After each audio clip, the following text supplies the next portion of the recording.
चलिए आगे बढ़ते हैं। सबसे पहले बड़ी खबर है, पूर्वी लद्दाख में एलएसी पर गोलीबारी लगातार जारी है। पूर्वी लद्दाख में एलएसी पर गोलीबारी, सूत्रों के हवाले से बड़ी खबर है। भारतीय चौकी पर चीन ने गोलीबारी की, भारतीय जवानों ने जवाबी फायरिंग की कहा जा रहा है। फायरिंग के बाद फिलहाल हालात काबू में हैं। काफी देर तक गोलीबारी वहां पर हुई, लेकिन भारतीय जवान लगातार मुस्तैद है। हर फायरिंग का जवाब वो भी माकूल दे रहे हैं। और फायरिंग के बाद कहा यह जा रहा है काफी देर तक वहां पर हालात तनावपूर्ण रहे, लेकिन अभी स्थिति काबू में है। सूत्रों के हवाले से खबर इस वक्त मिल रही है। भारतीय चौकी पर चीन ने एक बार फिर से दुस्साहस किया है, गोलीबारी की है। लगातार आप सोचिए, एक तरफ बातचीत का दौर चल रहा है, लगातार कई स्तर की बातचीत हो रही है, लेकिन उसके इतर चीन की हरकतें एलएसी पर लगातार जारी हैं। पूर्वी लद्दाख का इलाका जहां पर कहा जा रहा है कि लाइन ऑफ एक्चुअल कंट्रोल पर फायरिंग की गई है, गोलीबारी की गई। सीमा पर जारी तनाव के बीच पूर्वी लद्दाख सेक्टर में वास्तविक नियंत्रण रेखा के पास भारत और चीन के सैनिकों में गोलीबारी की घटना हुई। और सरकार से जुड़े शीर्ष सूत्रों का कहना है कि फिलहाल स्थिति नियंत्रण में है। एलएसी में एएनआई ने भी फायरिंग की पुष्टि की।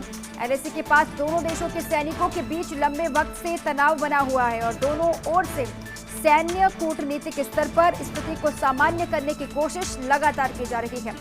और खास बात यह है कि 1975 के बाद सीमा पर भारत और चीन के सैनिकों के बीच इस तरह से पहली दफा फायरिंग हुई है।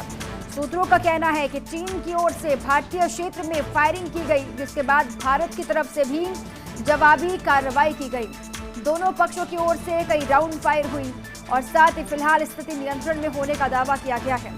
चीनी रक्षा मंत्रालय, चीनी पीपल्स लिबरेशन आर्मी के वेस्टर्न थिएटर कमान के प्रवक्ता कर्नल झांग शुइली की ओर से देर रात दिए गए बयान में कहा गया कि भारतीय सैनिकों की ओर से कथित उकसावे की कार्रवाई की गई और जिससे चीनी सैनिकों की ओर से जवाबी कार्रवाई की गई है।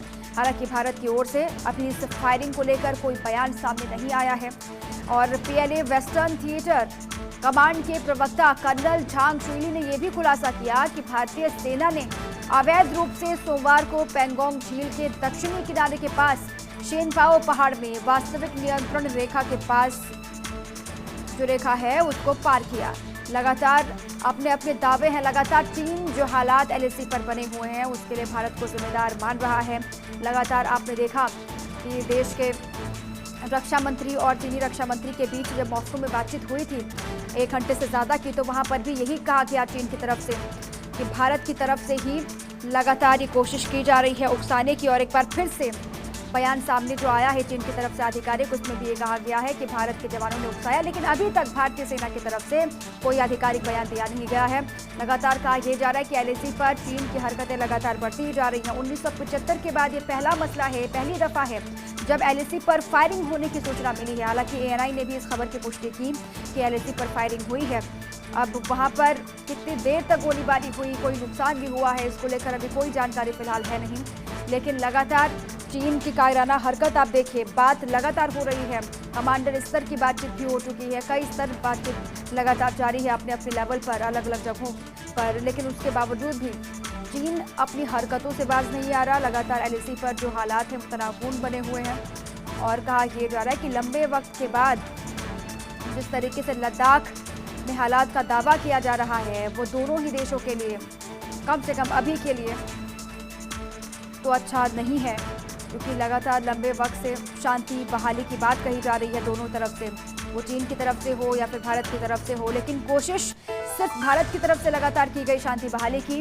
चीन ने कोई सकारात्मक रुख नहीं दिखाया। दो चेहरे चीन के बार बार निकलकर सामने आते हैं। एक लगातार बातचीत का दावा चीन करता है कि बातचीत के जरिए शांति बहाली की जाएगी, मामले को हल किया जाएगा। लेकिन दूसरी तरफ जैसे ही बात शांति की होती है वैसे ही एलएसी पर चीन अपनी हरकतें शुरू कर देता है। एक बार फिर से कहा जा रहा है गोलीबारी हुई है एलएसी पर, लाइन ऑफ एक्चुअल कंट्रोल। और इसके बाद अभी जो आधिकारिक बयान है वो आना बाकी है।